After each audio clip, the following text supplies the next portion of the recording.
Hello guys, आप सभी का स्वागत है मेरे YouTube channel VIP advance tech में।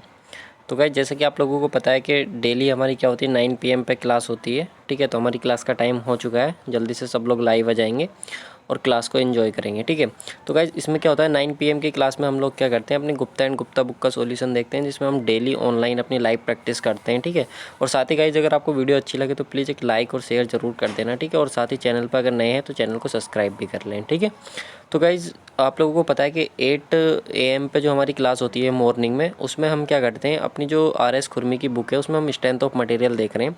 तो उस क्लास में भी आप लोगों को काफ़ी प्यार और काफ़ी सपोर्ट मिल रहा है। तो गाइज़ इसी तरीके से वीडियो को देखते रहें और शेयर भी करते रहें। ठीक है, और गाइज़ वीडियो पे यार लाइक्स बहुत कम आ रही है। ठीक है, जैसा कि मैं आप लोगों को बोलता हूँ कि वीडियो पे लाइक्स बहुत कम आ रहे हैं, तो प्लीज़ यार वीडियो को ज़्यादा से ज़्यादा लाइक करें और शेयर भी कर दें। ठीक है, तो मैं आज आपको बता देता हूँ कि आज के लेक्चर में हमारा क्या खास होने वाला है। ठीक है, वो सारी चीज़ें मैं आपके साथ डिस्कस करना चाहूँगा। तो गाइज़ जैसे कि आपको पता है कि आज जो हम अपने लेक्चर में डिस्कस करेंगे वो देखेंगे वाटर सीमेंट रेशियो। ठीक है, तो जो आपका वाटर सीमेंट रेशियो होता है उसका स्ट्रेंथ के साथ क्या रिलेशन होता है, जो कंक्रीट की डेंसिटी होती है उसके साथ देखेंगे, ड्यूरेबिलिटी के साथ देखेंगे, ग्रेड के साथ देखेंगे। इन सारी चीज़ों पे हम डिस्कस करेंगे। साथ ही आज हम ग्रेड देखेंगे कि कंक्रीट के ग्रेड जो होती है उनका क्या क्या रेशियोज़ होता है, वो सारे टॉपिक डिस्कस करेंगे। हम आज की जो क्लास होगी ना गाइज, उसमें हम डिस्कस करेंगे जो हमारा पोर्शन होता है ना टिम्बर वाला, टिम्बर से रिलेटेड जो उसका प्रिजर्वेशन होता है, कंजर्वेशन होता है, वो सारी चीज़ें देखेंगे। Lime motor, cement motor, brick masonry, ये सारे टॉपिक आज के हम लेक्चर में देखने वाले हैं। तो काफ़ी खास होने वाला है गाइज। जल्दी से सब लोग लाइव आ जाएंगे और वॉइस वगैरह मुझे बता देंगे क्लियर है या नहीं। ठीक है, तब तक हम क्वेश्चन नंबर अपना डिस्कस करेंगे, क्वेश्चन नंबर 231। ठीक है, तो गाइज क्वेश्चन नंबर 230 तक हम कंप्लीट कर चुके थे। आज आगे क्वेश्चन हम कंप्लीट करेंगे क्वेश्चन नंबर 231। ठीक है, जल्दी से सब लोग बताएंगे गाइज वॉइस वगैरह आ रही है नहीं, एक बार क्लियरेशन कर देंगे कि सर वॉइस वगैरह क्लियर है। ठीक है, जल्दी से सब लोग बता देंगे। ठीक है, चलो क्वेश्चन नंबर 231 के बारे में बात करेंगे। यहाँ पे कह रहा है consider the following statement. Guys कुछ स्टेटमेंट हमको दे रखे हैं, यहाँ पे देखेंगे आप 5 स्टेटमेंट आपको गिवन है। और यहाँ पे हमसे कह रहा है कि the addition of surfactant in the concrete mix result in. Guys आपसे कह रहा है कि अगर आप क्या करो, आपके पास कॉन्क्रीट आपने प्रिपेयर किया है और आप उस कॉन्क्रीट में सरफेस टेंट ऐड कर दो, क्या कर दो, सरफेस टेंट ऐड कर दो, तो जो आपका मिक्स बनेगा फाइनली उसका क्या इफेक्ट होगा या क्या रिजल्ट आपके निकल करके आएंगे। उसमें आपका जो वाटर सीमेंट रेशियो वो बढ़ जाएगा, या आपका वाटर सीमेंट रेशियो आपका क्या होगा, बढ़ जाएगा वहाँ पे, या वाटर सीमेंट रेशियो कम हो जाएगा, स्ट्रेंथ कंक्रीट की बढ़ जाएगी, या जो आपकी क्यूरिंग जो पीरियड होता है वो कम हो जाएगा, या फिर आपकी जो डेंसिटी है कंक्रीट की वो बढ़ जाएगी। ठीक है, इन सब में से आपको आंसर बताना है गाइस, सही आंसर क्या होगा। ठीक है, IAS 1997 में आया हुआ क्वेश्चन है, तो गाइस काफ़ी इंपॉर्टेंट है।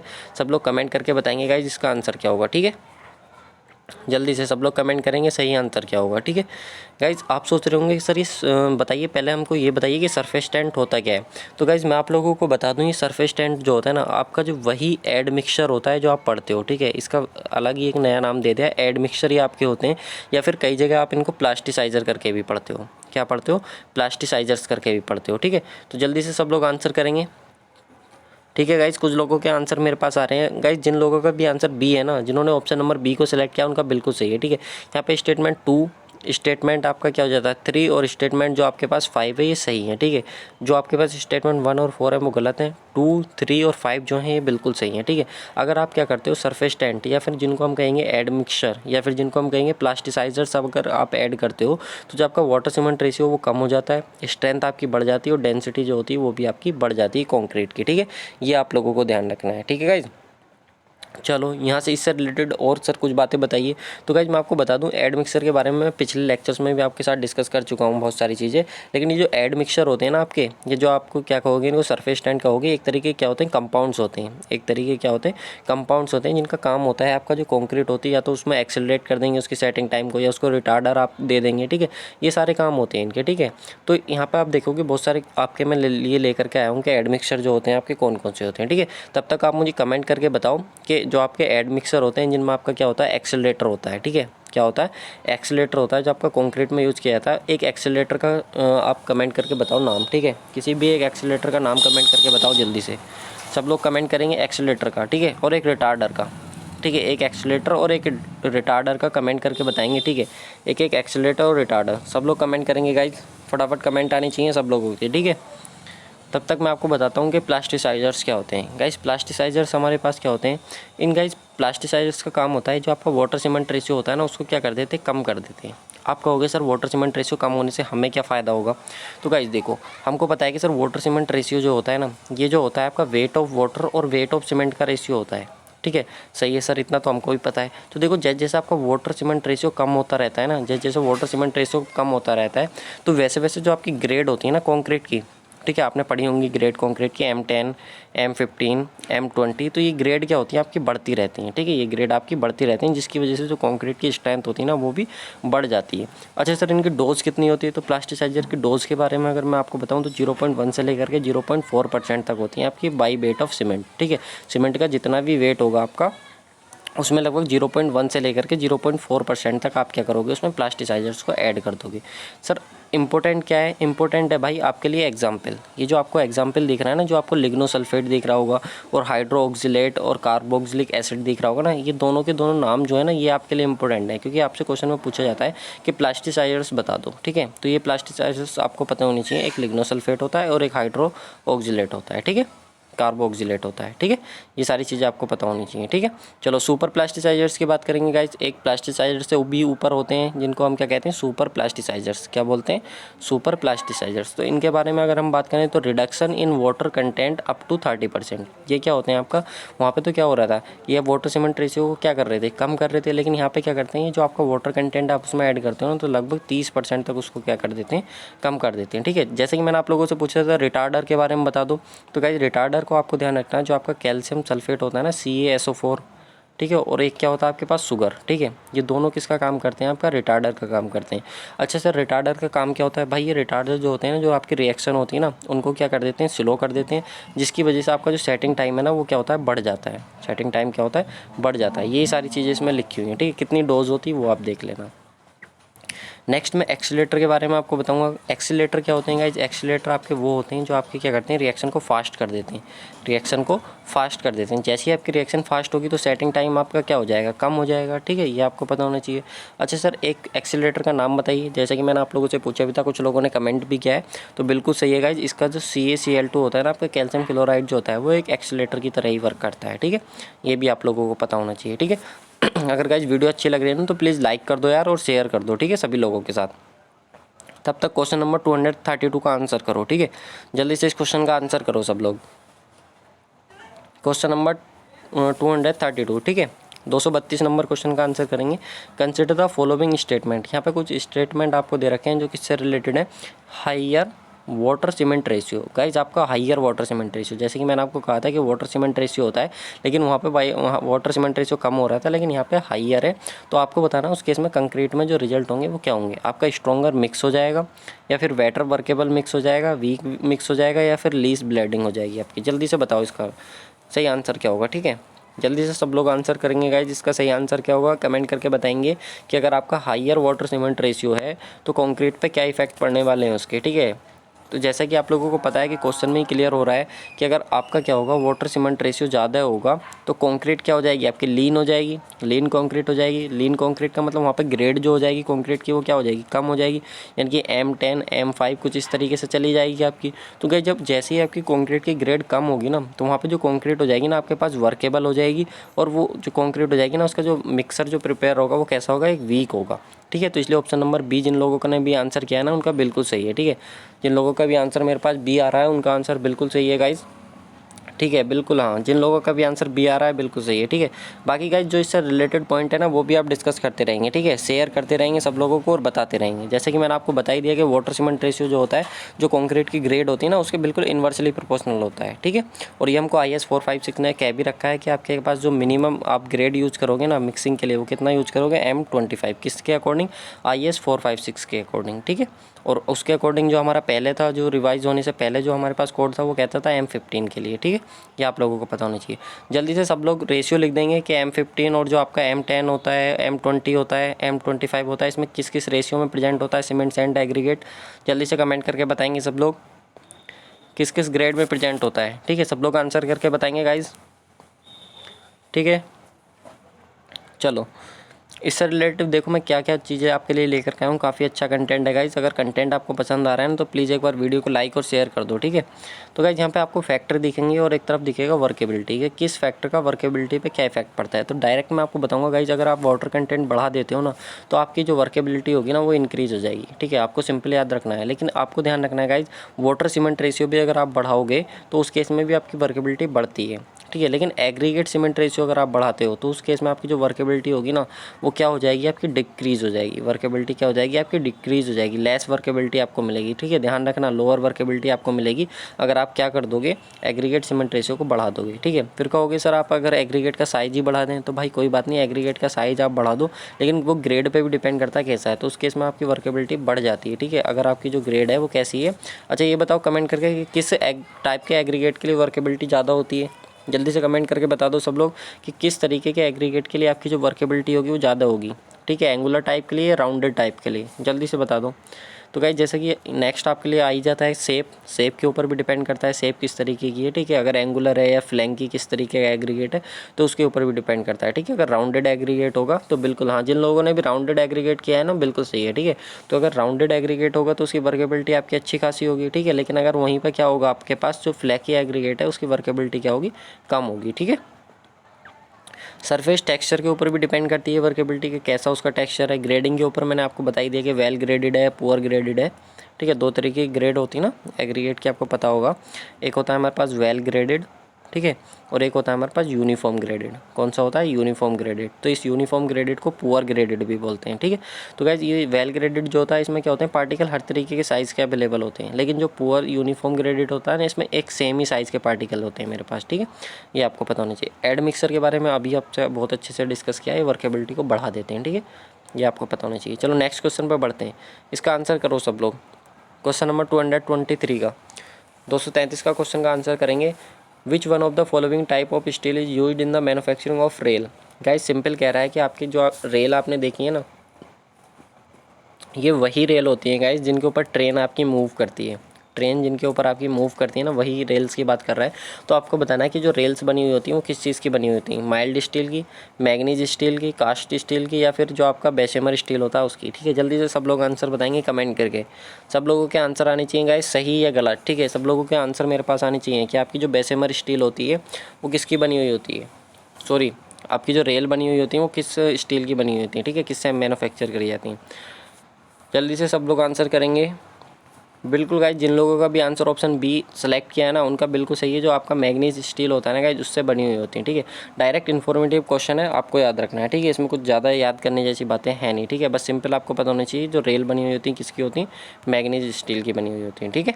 चलो नेक्स्ट क्वेश्चन पे मूव करेंगे गाइज। नेक्स्ट क्वेश्चन, ठीक है, इंपॉर्टेंट क्वेश्चन है, क्वेश्चन नंबर 234, ठीक है। अच्छा क्वेश्चन है, यहाँ पे आपको क्वेश्चन डिस्प्ले हो रहा होगा गाइज। इस क्वेश्चन में आपसे क्या कहा है कि एक तरफ आपको लिस्ट 1 दे रखी है, एक तरफ लिस्ट 2 दे रखी है, ठीक है। यहाँ पे आपको टाइप्स दे रखे हैं ट्रीज़ के, क्या दे रखे हैं, टाइप्स ऑफ ट्रीज़ के। एक तरफ आपको क्या दे रखे हैं, एग्जाम्पल, एक तरफ आपके पास एग्जाम्पल है और एक तरफ क्या है, टाइप ऑफ ट्री है, क्या है, टाइप ऑफ ट्री, ठीक है। तो आपको बताना है कि कौन सी ट्री का जो होता है आपका वो कौन सा एग्जाम्पल है, ठीक है। ये जल्दी से बताएंगे कि जो आपका डेसिडियस ट्री होता है, कॉनिफर ट्री होता है, एंडोजीनियस होता है, एक्सोजीनियस होता है, उसके एग्जाम्पल जल्दी से बताएंगे सब लोग कमेंट करके। इसका सही आंसर क्या होगा, ए बी सी, ठीक है। तीन ऑप्शन में से बता दो सही आंसर क्या होगा, फटाफट कमेंट करके बता दो सब लोग, ठीक है। कमेंट करेंगे, सब लोगों का आंसर आना चाहिए, ठीक है। सब लोग आंसर करेंगे गाइज़, बिल्कुल गाइज। यहाँ पे कुछ लोगों का आंसर बी और सी भी आ रहा है। तो गाइज जिन लोगों का आंसर सी है ना उनका बिल्कुल सही है, ठीक है। तो गाइज सबसे पहले मैं आपको बताता हूँ ये क्या होते हैं आपके, फिर उसके बाद हम क्वेश्चन की तरफ आएंगे, ठीक है। चलो सबसे पहले देख लेते हैं, ठीक है। देखो जब तक हम इसको देख रहे हैं गाइस ट्री आपके कैसे कैसे होते हैं, ठीक है, तब तक मुझे ये बता दो कि आपका जो ट्री होता है उसका अगर जो हमको पता है कि जो मैंने क्लास के बारे में आपको बता रखा है पिछली वीडियो में, क्लास ए ट्री होता है, क्लास बी होता है, क्लास सी होता है, ठीक है। 3 तरह की क्लास के ट्री हमारे पास होते हैं। तो मैंने आपको बताया था जो क्लास ए ट्री होता है ना इसके लिए यंग मॉडल्स की वैल्यू आपको बताई थी। जल्दी से कमेंट करके बता दो सब लोग कितनी होती है, क्लास ए के लिए यंग मॉडल्स की वैल्यू कितनी होती है, मेगा पास्कल में बता दो सब लोग कितनी होती है, ठीक है। तब तक मैं इसको बताता हूँ। गाइज यहाँ पे देखो ट्रीज़ के बारे में हम बात करेंगे। तो गाइज ट्रीज़ जो होते हैं ना हमारे पास दो तरीके के होते हैं, एक एक्सोजीनियस ट्री होते हैं, एक एंडोजीनियस ट्री होते हैं। एक्सोजीनियस ट्री वो ट्री होते हैं जो बाहर की तरफ ग्रो करते हैं, जिनका जो स्टेम होता है वो कैसा होता है, बाहर की तरफ ग्रो करता है, जिनका तना जो होता है वो बाहर की तरफ ग्रो करता है, वो एक्सोजीनियस ट्री होते हैं। और एंडोजीनियस ट्री वो होते हैं जो अंदर की तरफ ग्रो करते हैं। अच्छा सर, एंडोजीनियस ट्री के एक दो एग्जाम्पल बताओ। तो भाई देखो, बैम्बो हो गया, जो आपका कैन होता है, शुगर कैन होता है ना, वही, और एक प्लाम हो गया, ठीक है। ये जितने भी क्या होते हैं आपके पास ट्रीज़ होते हैं ना, वो कैसे होते हैं, एंडोजीनियस ट्री होते हैं।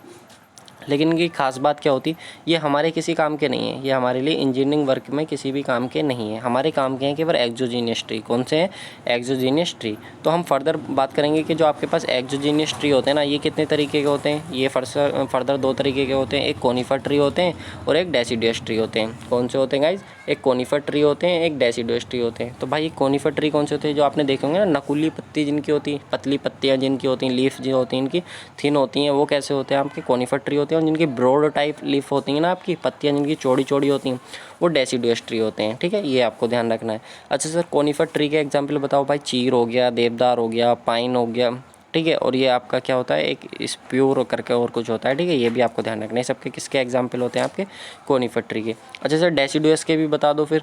तो भाई डेसिडुअस के क्या होते हैं आपके, बबूल हो गया, ठीक है, एक ये महागुनी हो गया, ठीक है, और इसकी ओक हो गया, साल हो गया, टीक हो गया, ये सब किसके होते हैं आपके, डेसिडुअस ट्री के एग्जाम्पल होते हैं। और ये वाले जो होते हैं कोनिफर के होते हैं। ये आपको ध्यान रखना है, ठीक है।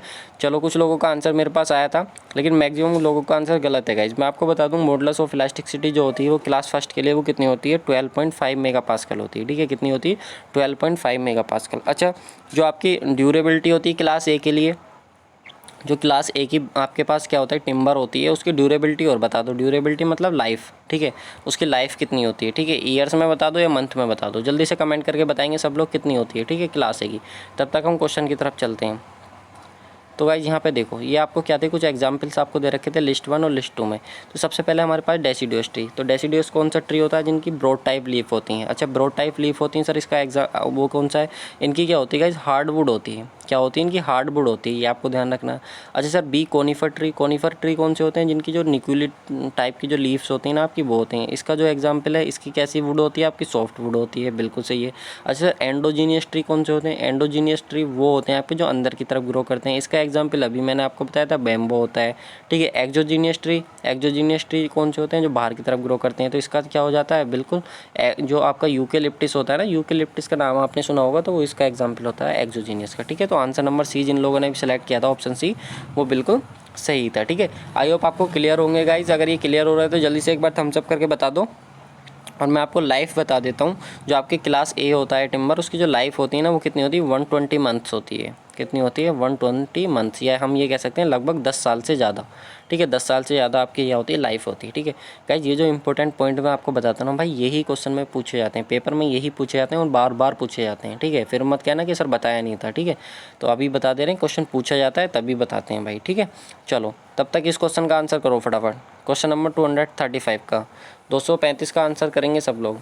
During the conversion of timber by sawing, in order to obtain strong timber piece, the cut should be made by. इसका आंसर बताएंगे गाइज। आपको क्या है, आपको पता होना चाहिए कि कन्वर्जन ऑफ टिम्बर क्या होता है। सबसे पहले पता होना चाहिए कन्वर्जन ऑफ टिम्बर क्या होता है, फिर उसके बाद सोइंग का मतलब क्या होता है, ठीक है। फिर साथ ही आपको पता होना चाहिए कि स्ट्रॉन्ग टिम्बर का मतलब क्या होता है। स्ट्रॉन्ग टिम्बर तो आप समझ ही रहे होगे, ठीक है। फिर यहाँ पे कट किस तरीके से करते हैं। तो गाइज आपको बताऊँ, कन्वर्जन ऑफ टिम्बर का मतलब होता है कि आपके पास एक टिम्बर है, आपने ट्री को काट लिया, उसके बाद आपको क्या करना होता है, उसको टिम्बर में कन्वर्ट करना होता है, यानी कि उसको फिक्स। देखो, कन्वर्जन का मतलब समझाता हूँ, ठीक है। कन्वर्जन का मतलब होता है कि आपको क्या है, आपके पास जो ब्रिक है, सॉरी, आपके पास जो टिम्बर है ना, उस टिम्बर को क्या देना, जैसी आपको शेप और साइज चाहिए ना, जैसा आपको शेप और साइज चाहिए ना, उसमें कन्वर्ट करना होता है उस टिम्बर को, ठीक है, उस ट्री को। तो वो आपका कहलाता है कन्वर्जन ऑफ टिम्बर। सोइंग का मतलब होता है, सोइंग का मतलब होता है आरी, ठीक है। आरी आपने देखी हो, आरी से काटना जो कहलाता है आपका, वो सोइंग कहलाता है। अब इसका आंसर करेंगे सब लोग, ठीक है, कि किस तरीके से आप आरी से टिम्बर को काटोगे कि आपकी जो स्ट्रॉन्ग टिम्बर आपको मिलना चाहिए। इसका आंसर मैक्सिमम लोगों का गलत आएगा, मेरे पास बी आंसर आ रहा है बहुत सारे लोगों का, ठीक है। गाइज देखो, मैं आपको बताता हूँ, गुप्ता एंड गुप्ता बुक में इसका जो आंसर दे रखा है ना, बी दे रखा है, कौन सा दे रखा है, बी दे रखा है, लेकिन मेरे अकॉर्डिंग जो इसका सही आंसर है ना वो ऑप्शन नंबर डी इसका बिल्कुल सही आंसर है। ठीक है, आप पूछोगे सर ऐसा क्यों, चलो मैं डिस्कस करता हूँ सारी चीज़ें। देखो सबसे पहले आपको मैंने बताया कि कन्वर्जन ऑफ टिम्बर क्या होता है, जैसे आपको शेप चाहिए वैसे उसको कन्वर्ट कर लो। अच्छा सर शेप में तो कन्वर्ट कर लेंगे, लेकिन करते कितने तरीके से हैं, तो भाई उसको करते हैं 4 तरीके से। ये आपको दे रखे हैं, ऑर्डिनरी से सोइंग होता है, टेंजेंशियल सोइंग होता है, क्वार्टर सोइंग होता है, रेडियल सोइंग होता है। ठीक है, तो यहाँ पे मैं दोनों के इनके ही बारे में डिस्कस करना चाहूँगा जो आपको क्या दिया था, क्वेश्चन में दिया था, और यहाँ पे हमारा सही आंसर ऑप्शन नंबर डी होता है। ठीक है, गुप्ता एंड गुप्ता बुक के अकॉर्डिंग बी होता है। ठीक है, चलो लेकर के चलता हूँ आंसर शीट की तरफ। यहाँ पे देखो, ये देखो गाइस, यहाँ पे टेंजेंशियल सोइंग के बारे में ही मैंने आपको बात करी, तो इसके बारे में हम पढ़ेंगे। It is the method of sawing in which saw cuts are made tangentially to the annular rings and meets each other to the right angles. Guys कहना क्या चाह रहा है कि आप क्या करोगे, जो आपके पास टिम्बर्स है उसको टेंजेंशियली इस तरीके से काटोगे कि वो जो आपकी एनुलर रिंग्स होती है ना उनको तो कट करेंगे वो, और एक दूसरे से राइट एंगल पर मिलेंगे। तो आप कहोगे सर हमें तो कुछ समझ में नहीं आया, आप कहना क्या चाह रहे हो।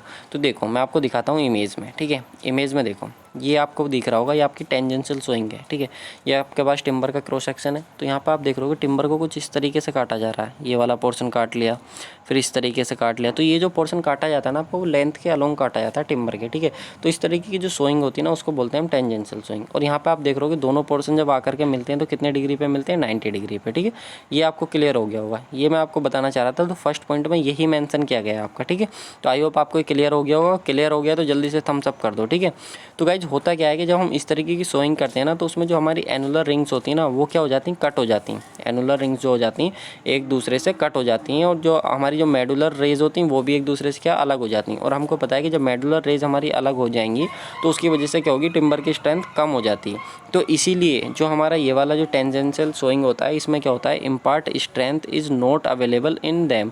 इसमें क्या होता है, जो आपकी स्ट्रेंथ होती है ना जितनी हमको चाहिए होती है उतनी नहीं मिल पाती, क्योंकि जो मेडुलरी रेज होती हैं वो कैसी हो जाती हैं, वीक हो जाती हैं। कैसी हो जाती हैं, वीक हो जाती हैं जब कट जाती हैं। तो ठीक है, ये है। और यहाँ पे इन्होंने जो आंसर दे रखा है वो टेंजेंशियली सोइंग दे रखा है, तो इसलिए मुझे ये आंसर गलत लगा। ठीक है, और बात करेंगे फिर किसकी, रेडियल सोइंग की, जो मैंने आपको बताया कि सर वो सही आंसर होता है। तो यहाँ पे देखो जो आपका रेडियल सोइंग होता है ना, जिसका नाम होता है रिफ्ट सोइंग भी, ये भी आपको पता होना चाहिए। सर रेडियल सोइंग जो होता है ना इसका दूसरा नाम क्या होता है आपका पास, रिफ्ट सोइंग होता है। ठीक है, इसको ये जो होता है ना स्ट्रॉन्गेस्ट सेक्शन आपका देता है। कौन सा देता है, स्ट्रॉन्गेस्ट सेक्शन। और यही आपसे पूछा था क्वेश्चन में कि सर ये बताइए कि आप टिम्बर को किस तरीके से सोइंग करोगे कि आपको स्ट्रॉन्गेस्ट सेक्शन मिल जाए। तो आई थिंक आपको क्लियर हो गया होगा किस तरीके से। इसमें क्या होता है, अच्छा आप सोच रहे हो किस तरीके से कट करते हैं, चलो मैं दिखाता हूँ। ये देखो एक सेकंड, इस तरीके से हमको पता है कि टिम्बर का क्रॉस सेक्शन इस तरीके से होता है, पिथ होता है, और इस तरीके से रेज आती हैं नहीं। तो ये मेडुलरी रेज जो होती हैं ये ही टिम्बर को क्या देती हैं, कि स्ट्रेंथ देती हैं। अब आप इस तरीके से अगर टिम्बर को काटोगे, इस तरीके से टिम्बर को काट लो रेडियली। ठीक है, रेडियली आप टिम्बर को काट लो तो उसमें क्या होगा, ये जो मेडुलरी रेज है ना ये कट नहीं पाएंगी, ये वाली। ठीक है, जब ये कट नहीं पाएंगी तो आपको जो स्ट्रेंथ मिलेगी ना टिम्बर की वो ज़्यादा मिलेगी। ठीक है, ये आपको पता होना चाहिए। ठीक है, यहाँ पे ये सारी चीज़ें लिखी हुई हैं कि किस केस में कैसे आपकी स्ट्रेंथ ज़्यादा मिलती है। तो आई होप आपको क्लियर हो गया होगा। इस काफ़ी अच्छे से अल्टीमेट तरीके से आपको समझाने की कोशिश करी गई है।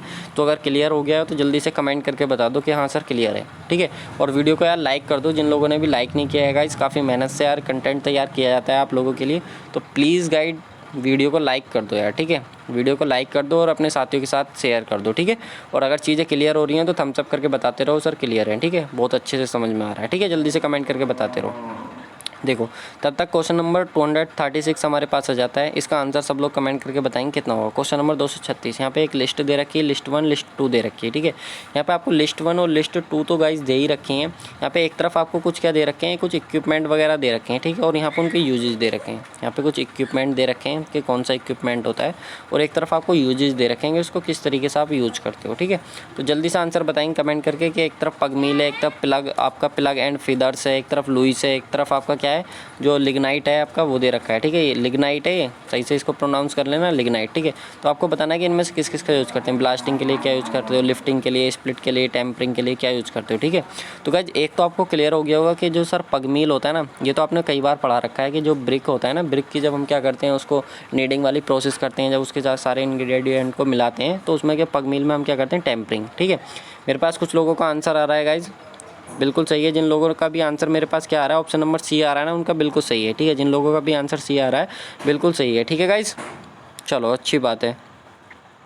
यहाँ पे हम बात करेंगे इस पग मिल, जैसा कि मैंने आपको बताया टेम्परिंग के लिए यूज़ करते हैं। और एक आपको क्या होगा, ये मैंने आपको बताया था किस केस में, जब हमने शुरू में क्वेश्चन पढ़े थे ना, जो हमने स्टोन वाले और रॉक वाले पढ़े थे, तब मैंने आपको बताया था कि जो आपका लिग्नाइट होता है वो ब्लास्टिंग के लिए यूज़ करा जाता है। ठीक है, अगर गाइस आपको ये दो भी पता होते हैं ना कि ए का आंसर जो हो जाता है 4 हो जाता है, ठीक है, और डी का आंसर कितना हो जाता है 1 हो जाता है, तो तब भी आप सही आंसर कर ले रहे हो। ठीक है, और साथ ही गाइस यहाँ पे मैं आपको बताना चाहूँगा जो लुइस है ना, इस लुइस का मतलब होता है लिफ्टिंग। अच्छा सर, लिफ्टिंग का मतलब तो उठाना होता है, ये लुइस का मतलब क्या होता है भाई? कुछ नहीं है, देखो लुइस लिफ्टिंग ये है कुछ इस तरीके से।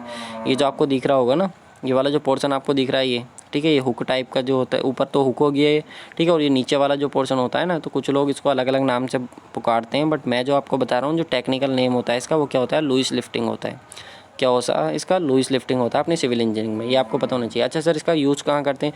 तो भाई कई बार क्या होता है कि जो आपके आरसीसी के या जो प्रीस्ट्रेस्ड कंक्रीट होते हैं ना, उसके हैवी स्ट्रक्चर होते हैं, तो उनमें इसको प्रोवाइड कराया जाता है उनको उठाने के लिए। ठीक है, ये आपको पता होना चाहिए। ठीक है, नेक्स्ट बात करेंगे प्लग का। तो प्लग और ये जो आपका बचता है ना, इसका यूज करा जाता है स्प्लिटिंग के लिए। ठीक है, ये आपको पता होना चाहिए। चलो नेक्स्ट क्वेश्चन की तरफ बढ़ें। चलो भाई नेक्स्ट क्वेश्चन भी बहुत अच्छा है, काफ़ी लेंदी है यार, ये तो काफ़ी बड़ा हो रहा है, तो इसको इतना ही जूम हो सकता है, और आई थिंक आपको ये दिखाई भी नहीं दे रहा होगा। चलो, एक तरफ लिस्ट दे रखी है और एक तरफ उनकी डेफिनेशन दे रखी है। अब बता दो ज़रा, अब दिख रहा है क्या थोड़ा बहुत? आई थिंक अब आपको दिख रहा होगा। ठीक है, अब दिख रहा होगा ना? सॉरी गाइज, अब दिख रहा होगा ना? देखो, एक तरफ आपको लिस्ट 1 दे रखी है, एक तरफ लिस्ट 2 दे रखी है। आपको यहाँ पे डेफिनेशन दे रखी है लिस्ट 1 में, और यहाँ पे आपको दे रखा टर्म। इधर दे रखे हैं टर्म कि किसकी डेफिनेशन है, और यहाँ पे आपको दे रखे हैं आपके पास डेफिनेशन। ठीक है, तो इसका सही आंसर मैं ही आपको बता दे रहा हूँ गाइस। देखो, सबसे पहले ए का जो हो जाता है 5 हो जाता है। यहाँ पे देखो ए में 5 में क्या आपके पास मेडुला। ठीक है, मेडुला। तो गाइज एक तो नाम आप यही याद कर लो, मैंने आपको केवल पिथ बता रखा है, मेडुला नहीं बताया। तो एक क्वेश्चन आपके पास ये क्लियर हो जाता है, सर मेडुला को ही पिथ बोलते हैं। मैंने कहा हाँ भाई बिल्कुल ठीक है, मेडुला को ही पिथ बोलते हैं। अच्छा सर, इसकी डेफिनेशन क्या होती है? तो भाई डेफिनेशन कुछ नहीं होती है, जो टिम्बर का क्रॉस सेक्शन होता है, उसका कोर वाला जो पोर्शन होता है ना, उसको ही हम क्या बोलते हैं? पिथ बोलते हैं या मेडुला बोलते हैं। चलो सर, ये तो हमको आपने बता रखा है। अच्छा सर, इसकी ट्रिक भी बताई थी, कल जो ट्रिक बताई थी वो कमेंट करके बता दो सब लोग, अगर लेक्चर में देखा है तो आपने जल्दी से बता दो। ठीक है, अच्छा सर नेक्स्ट की बता दो। सर नेक्स्ट आपका आता है बी। सर बी का सही आंसर ए है। अच्छा सर, मेडुलर रेज कौन सी होती है? मेडुलरी रेज, तो भाई ये मेडुलरी रेज वही होती हैं जो क्या होती हैं? आउटवर्ड से पिथ की तरफ आती हैं। अच्छा सर, ये तो हमको बता रखी हैं आपने।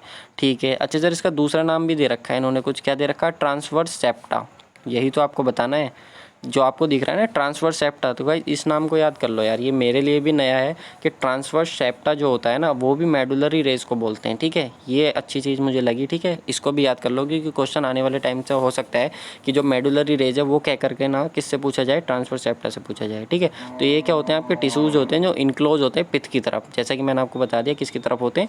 पिथ की तरफ होते हैं। ठीक है, नेक्स्ट आता है एनुलर रिंग्स। तो गाइज एनुलर रिंग्स का हो जाता है सी। एनुलर रिंग्स वही रिंग्स होती हैं जिनकी हेल्प से आप क्या करते हो? एक दूसरे से अलग होती हैं, और इसकी हेल्प से हम क्या करते हैं? जो पेड़ होता है ना, ट्री होता है, उसकी एज डिफाइन करते हैं कि कितनी एज होगी। ठीक है, मैंने सारी चीज़ें बता रखी हैं आपको। ठीक है, कोई भी ये नहीं कहेगा कि एक भी चीज़ नहीं बताई है sir. Cambium layer, cambium layer भी आपको बता चुका हूँ। कैम्बियम लेयर कौन सी लेयर होती है आपकी? जो आपका हार्टवुड होता है ना, हार्टवुड, और हार्टवुड के बाद जो सैपवुड होता है, उसके बाद जो आती है आपकी, ठीक है, वो कौन सी होती है आपके पास? कैम्बियम लेयर होती है। बताइए ट्रिक। हाँ, कुछ लोग कमेंट कर रहे हैं सर PHSC, बिल्कुल सही है। पिथ हो गया, हार्टवुड हो गया, फिर उसके बाद सैपवुड हो गया, फिर कैम्बियम लेयर हो गया। ठीक है, ये सारी चीज़ें बता रखी ना, फिजिकल हैंडीकैप और SC कैटेगरी जो होती है आपके पास। ठीक है, चलो अच्छी बात है। ठीक है, चलो नेक्स्ट क्वेश्चन आ जाता है, क्वेश्चन नंबर 238। इसका आंसर करो फटाफट, सबका आंसर आना चाहिए गाइस। बहुत डिटेल में बताया गेज मोटार क्या होता है, हर किसी को बता रखा है कि गेज मोटार क्या होता है आपका। ठीक है, जल्दी से आंसर कर दो फटाफट, गेज मोटार क्या होता है? Gauge mortar is obtain by adding which of the following ingredient to cement. Guys मैंने आपको बताया था सीमेंट होता है एक तो इसमें, और उससे अलग 2 इंग्रेडिएंट और होते हैं। ठीक है, IAS में 1998 में क्वेश्चन आया है इंजीनियरिंग सर्विस में, बिल्कुल सही है। ठीक है, तो गाइज यहाँ पे कुछ लोगों का आंसर मेरे पास आ रहा है, धीरे धीरे कमेंट आ रहे हैं, तो बिल्कुल गाइज जिन लोगों का भी आंसर सी आ रहा है ना, बिल्कुल सही है। मैं कई बार आप लोगों को बता चुका हूँ, जो गेज मोटार होता है ना, इसमें क्या क्या होता है आपके पास? एक तो सर सीमेंट होता है, ठीक है सर, प्लस क्या होता है? लाइम होता है, ठीक है सर, प्लस और क्या होता है? सैंड होता है। इन्हीं को मिला करके आपका गेज मोटार बनता है। तो बिल्कुल ऑप्शन नंबर सी बिल्कुल सही आंसर आता है। ठीक है, ज़्यादा कुछ है नहीं इसमें बताने को। ठीक है, अगर आप चाहो तो कमेंट करके मुझे बता सकते हो। ठीक है, मुझे बता दो कि आपका जो क्विकलाइम होता है ना, उसका फॉर्मूला बता दो। क्विकलाइम एक बार रिवाइज हो जाएगा आपको, क्विकलाइम का और एक स्लैक लाइम का। ठीक है, स्लैक लाइम का और क्विकलाइम का, दोनों के फॉर्मूले बता दो जल्दी से कमेंट करके सब लोग कमेंट करो फटाफट। स्लैक लाइम और क्विकलाइम का क्या फॉर्मूला होता है? सब लोगों के आंसर आने चाहिए। बिल्कुल सही है गाइस, कुछ लोगों के आंसर मेरे पास आ रहे हैं, ठीक है। बिल्कुल, आपके पास जो क्विक लाइम होता है उसका फॉर्मूला होता है कैल्शियम ऑक्साइड CaO, और जो आपके पास स्लैग लाइम होता है वो CaOH का क्या होता है, होल्ट वाइज होता है, ठीक है। बिल्कुल सही है, ठीक है, ये स्लैकिंग प्रोसेस द्वारा बनता है ना। चलो, अरे यार एक सेकंड गाइज, एक सेकंड, नेक्स्ट क्वेश्चन पर मूव करते हैं, ठीक है। अरे यार एक क्वेश्चन मिस हो गया, आई थिंक एक क्वेश्चन ना मिस हो गया है, और उसका सॉल्यूशन तो मैं ले आया हूँ बट क्वेश्चन मिस हो गया। चलो नेक्स्ट वीडियो में करा दूंगा, ठीक है, परेशान मत हो। या आपको बता दूँ गाइज क्वेश्चन में क्या था, चलो नेक्स्ट वीडियो में करा दूंगा, ठीक है। ये जो सॉल्यूशन है ना आपका, क्वेश्चन में ये था कि आपके पास क्या है कि आपने 1:2:4 का रेशियो प्रिपेयर किया है, और आपका जो कंक्रीट का जो वॉल्यूम है ना वो कितना 1 मीटर की क्यूब कंक्रीट वॉल्यूम प्रिपेयर कर रहे हो, तो आप ये बता दो कि उसमें आपका जो कोर्स एग्रीगेट होगा उसकी क्वान्टिटी कितनी होगी। जल्दी से बताओ, कमेंट करके करा दूँ। यही था क्वेश्चन में, सिर्फ क्वेश्चन मुझसे मिस हो गया है, मैंने क्वेश्चन देखा था वो। जल्दी से एक बार और बताता हूँ। देखो उसमें ये था कि आप M15 ग्रेड का कंक्रीट प्रिपेयर कर रहे हो, और ये बताओ कि उसमें जो कंक्रीट का वॉल्यूम होगा वो कितना होगा। चलो मैं करा दे रहा हूँ, ठीक है। एक बार क्वेश्चन आप लोगों के पास बुक होगी उसमें चेक कर लेना, ठीक है। चलो हाँ कमेंट आ रहा है सर करा दो, ठीक है। देखो गाइज होता क्या है, हमको ये पता होना चाहिए कि जो आपका ड्राई 1 मीटर की क्यूब में जो ड्राई कंक्रीट होती है ना आपकी, और जो वेट कंक्रीट होती है, ठीक है, वो जो होती है ना उन दोनों का रेशियो 1.54 होता है। ऐसे आप याद कर लो, या फिर ये समझ लो कि ड्राई जो कंक्रीट होगी अगर उसका आप मास निकालोगे तो वेट कंक्रीट के मास को 1.54 से मल्टीप्लाई करनी पड़ेगी, तब दोनों चीज़ें जो होंगी इक्वल होंगी। ये चीज़ें डायरेक्ट आपको याद रखनी है। अच्छा आप कहोगे सर हमें तो यहाँ मेथड 2 दिख रहा है, इससे भी अलग कोई मेथड होता है क्या? मैं कहूँगा कि हाँ भाई मेथड 1 और होता है, और वो काफ़ी अच्छा मेथड है। मैं उसके लिए वीडियो आपको अलग से दे सकता हूँ अगर आप कमेंट करके कहोगे लेक्चर के बाद, तो ठीक है। लेक्चर के बाद मुझे कमेंट करके बताना कि आपको चाहिए या नहीं, तो मैं आपको बता दूंगा कि किस तरीके से कैलकुलेट करते हैं कि कितना सीमेंट चाहिए, कितना सैंड चाहिए। क्योंकि भाई सिविल इंजीनियर हो, इतना तो आना ही चाहिए, इतना तो पता ही होना चाहिए ना कि कितना ब्रिक लगने वाला है, कितना सीमेंट लगने वाला है, कितना सैंड लगने वाला है, ठीक है। तो ये सारी चीज़ें आपको पता होनी चाहिए। चलो फिर ठीक है, तो यहाँ पे हम बात करेंगे 15 ग्रेड हमने प्रिपेयर करी, तो 1:2:4 है, तो टोटल कितना हो जाएगा, टोटल निकालेंगे 1 2 7, टोटल कितना हो गया 7, ठीक है। तो जैसे कि मैंने आपको बताया कि ड्राई वॉल्यूम और जो वेट वॉल्यूम होता है रेशियो कितना होता है 1.54 होता है, ठीक है। तो यहाँ पे हम निकालेंगे जो आपका टोटल था ना, ये टोटल जो था ना, टोटल यहाँ से ये आया, और यहाँ पे जो इसका रेशियो होता है 1.54 होता है। तो हम क्या करते हैं, देखो जो हमारे पास ग्रेड होती है उसका सम कर करके जो टोटल वैल्यू आई ना 7, ये 1.5 के इक्वल होती है, 1.54 के इक्वल होती है मीटर क्यूब के। क्यों होती है, देखो यहाँ पे देखो इस तरीके से होता है कि यहाँ पर टोटल वॉल्यूम हमको दे रखा था ना क्वेश्चन में, वो वेट वॉल्यूम जो दे रखा था वो 1 मीटर की क्यूब दे रखा था, ठीक है। तो जब 1 मीटर की क्यूब से 1.54 से मल्टीप्लाई कराओगे तो कितना आएगा, 1.54 ही आएगा या नहीं आएगा, बिल्कुल सही है। तो यहाँ पे ड्राई के केस में आपका कितना है 7 है, तो 7 की वैल्यू कितनी हो जाएगी 1.54 इंटू 1 होगी या नहीं होगी वेट वाले की, तो बिल्कुल इस 7 की वैल्यू कितनी आ जाती है 1.54 आ जाती है। अब सर यहाँ पे 7 की वैल्यू तो हमको मिल गई, लेकिन हमें तो वॉल्यूम ऑफ सीमेंट निकालना है। तो भाई रीजनिंग आप सब लोगों ने पढ़ रखी है कि सर 7 की वैल्यू कितनी आई है 1.54 आई है, सीमेंट कितना है 1 यूनिट है, तो 1 यूनिट निकालने के लिए 1.54 अपन कितना कर दोगे 7 कर दोगे, बिल्कुल सही है। अब यहाँ से इसको आप डिवाइड करोगे तो किसका वॉल्यूम आ जाएगा आपके पास सीमेंट का। जब आपको सीमेंट का वॉल्यूम मिल गया कितना होता है 0.22 मीटर क्यूब आएगा इसको सोल्व करने के बाद। फिर हमको तो सर कोर्स एग्रीगेट का बताना है, तो भाई क्यों चिंता कर रहे हो, हम दोनों का निकाल ले रहे हैं ना, सैंड का भी और उसका भी। तो देखो जैसे ही हमको किसकी वैल्यू पता चली, 1 यूनिट की वैल्यू पता चली 0.22 है। अब इसके बाद हमें किसकी निकालनी सैंड की, तो सैंड की कितनी वैल्यू है 2, तो इधर 2 से मल्टीप्लाई कराया, इधर भी करा दो सर, 4 मीटर क्यूब आएगा। अच्छा सर हमें ये भी बता दो कि कोर्स एग्रीगेट का कितना होगा, तो 4 से मल्टीप्लाई करा दो तो 0.88 आ जाएगा। यही हमसे क्वेश्चन में पूछा था, ठीक है। तो मेरे पास तो क्वेश्चन अवेलेबल है, तो उसमें ऑप्शन नंबर जो 8.5 मीटर की क्यूब है ना वो सही आंसर हो जाएगा, ठीक है। तो अगर क्लियर हो गया है तो बता दो, ये क्वेश्चन उसमें से देख लेना, ठीक है। अगर फिर भी क्वेश्चन चाहिए तो मैं आपको नेक्स्ट वीडियो में करा दूंगा, कमेंट करके बता देना मुझे, ठीक है। चलो हाँ बिल्कुल ठीक है गाइज, यहाँ तो कोई प्रॉब्लम नहीं है। चलो अच्छी बात है। चलो इस क्वेश्चन का आंसर करो, क्वेश्चन नंबर 240 का जल्दी से आंसर करो, कितना होगा क्वेश्चन नंबर 240 का, ठीक है। मुझे पता है गाइज आप लोगों को बहुत प्रॉब्लम फेस करनी पड़ी है यार, कभी बफर कर रहा है, कभी कुछ प्रॉब्लम हो रहा है, कभी कुछ प्रॉब्लम हो रहा है, तो आपकी उसी प्रॉब्लम को रिजॉल्व करने के लिए ना प्रोसेस जारी है, ठीक है। परेशान मत हो, कोई ना कोई सॉल्यूशन ज़रूर निकाला जाएगा जिससे आपकी प्रॉब्लम रिजॉल्व हो जाए, ठीक है। तो उसके लिए परेशान मत हो, ठीक है। और जैसे कि मैंने आपको बताई दिया कि संडे को तो लाइव क्लास लेकर के आ ही रहा हूँ मैं, उसके लिए परेशान नहीं होना है। और गाइज एक ही वीडियो में हाईवे कंप्लीट करा रहा हूँ, एक ही वीडियो में हाईवे कंप्लीट करा रहा हूँ, हो सकता है सैटरडे को कंप्लीट कराऊँ, ठीक है। फुल वीडियो होगी आपके पास हाईवे इंजीनियरिंग की, जो गुप्ता एंड गुप्ता बुक है उसका कंप्लीट हाईवे इंजीनियरिंग होगा, ठीक है। यहाँ पे मेरे पास आंसर आ रहा है बिल्कुल, जो टेम्परेचर रेंज होती है आपके पास, बिल्कुल सी बिल्कुल सही आंसर है गाइस। जिन लोगों का भी आंसर सी आ रहा है ना, बिल्कुल सही है कि जो आपका सीमेंट होता है वो किल्न में जो आपका बर्न किया जाता है वो कितने टेम्परेचर पर किया जाता है, 1300 से लेकर के 1500 डिग्री सेंटीग्रेड पर किया जाता है। बिल्कुल सही है, ESC में आया हुआ है, ठीक है। तो गाइस जो मैं आपको बता रहा हूँ ना उसको सुनो। जो आपका हाईवे इंजीनियरिंग है ना, ठीक है, हाईवे इंजीनियरिंग लेकर के आ रहा हूँ फुल। आई थिंक सैटरडे को उसका लेक्चर ले रहा हूँ, तो कंप्लीट उसमें हाईवे इंजीनियरिंग होगा एक ही वीडियो में, गुप्ता एंड गुप्ता बुक का। तो जिन लोगों का भी एग्ज़ाम आ रहा है ना, अपकमिंग एग्जाम, वो काफ़ी बेनिफिशियल होगा और एक ही PDF आप लोगों को मिल जाएगी उसकी, ठीक है। अच्छा, PDF वगैरह कैसे लेनी है वो मैं आपको बाद में बताऊँगा, लेकिन यहाँ पर आप लोग मुझे कमेंट करके बता दो। सीमेंट के लिए तो मैंने आपको बता दिया कि बर्निंग पॉइंट कितना होता है, मुझे ब्रिक के लिए बता दो जल्दी से कमेंट करके, ब्रिक्स के लिए कितना होता है जल्दी से कमेंट करके बताएंगे कि ब्रिक के लिए जो आपका बर्निंग टेम्परेचर होता है वो कितना होता है। सब लोगों का आंसर मेरे पास आना चाहिए फटाफट। बर्निंग टेम्परेचर, चलो देखो यहाँ पे मैं आपको बताता हूँ, यहाँ पे मैं आपके लिए लेकर के आया हूँ। देखो गाइस, जो सीमेंट के लिए होता है 1400 से 1500, जैसे मैंने आपको बताया, या फिर जनरली 1300 से 1500 के बीच वेरी करता है। लेकिन गाइस जो आपका बर्निंग होता है ना, किसका, ब्रिक्स का, तो आपको ध्यान रखना है कितना होता है, 900 से लेकर के 1200, 900 से लेकर 1200 डिग्री सेंटीग्रेड पर आप बर्न करते हो। और जो एवरेज हम लेकर के चलते हैं वो कितना होता है, 1100 डिग्री सेंटीग्रेड होता है, ठीक है। ये आपको पता होना चाहिए गाइस। अगर वीडियो अच्छी लगी है तो यार फीडबैक जरूर देना अपना, ठीक है। जैसे ही लेक्चर फिनिश होता है तो फीडबैक देना मत भूलना। और thank you so much guys for watching this video, thank you so much, ठीक है। और PDF अगर आप चाहते हो तो टेलीग्राम चैनल से ले लेना। और लाइव क्लासेस का तो आपको पता ही है शेड्यूल, सुबह में आपको 8 बजे प्रॉपर क्लास मिलेगी, उसके लिए परेशान मत होना। लेकिन हाँ, फीडबैक देना मत भूलना, ठीक है। वीडियो कैसी लगी ये ज़रूर लेक्चर के बाद बता देना यार। आपकी वीडियोस से आपका जो एक कमेंट्स आती हैं ना और लाइक्स होते हैं, इन्हीं से केवल मोटिवेशन मिलता है मुझे पता चलता है कि हाँ, कहीं ना कहीं जो मैं प्रयास कर रहा हूँ आप लोगों को चीज़ों को समझाने की जो कोशिश कर रहा हूँ ना, वो कहीं ना कहीं मेरी सफल हो रही है, ठीक है। अगर आप लोग बोलते हो ना कि हाँ सर क्लियर है, तो बस समझ लो मेरा काम हो गया, ठीक है। यार आप लोगों को पता है ना, मैं अकेला कुछ नहीं हूँ, ठीक है। जो भी कुछ है ना, हम दोनों से ही है, ठीक है। अगर आप हो और हम हैं तो सारी चीज़ें हैं, और आप अगर समझ पा रहे हो चीज़ों को तो मुझे अच्छा लगता है, बस यही मेरे लिए काफ़ी है, ठीक है। तो जल्दी से कमेंट करके ज़रूर बता देना वीडियो के लास्ट में कि हाँ सर सारी चीज़ें क्लियर हैं, ठीक है। चलो वीडियो रोकते हैं यहाँ पे। सुबह को मॉर्निंग में हाँ क्लास मिलेगी भाई, प्रॉपर क्लास मिलेगी मॉर्निंग में आपको, ठीक है। परेशान मत हो, क्लास ज़रूर मिलेगी, 110% आपको क्लास मिलेगी, ठीक है।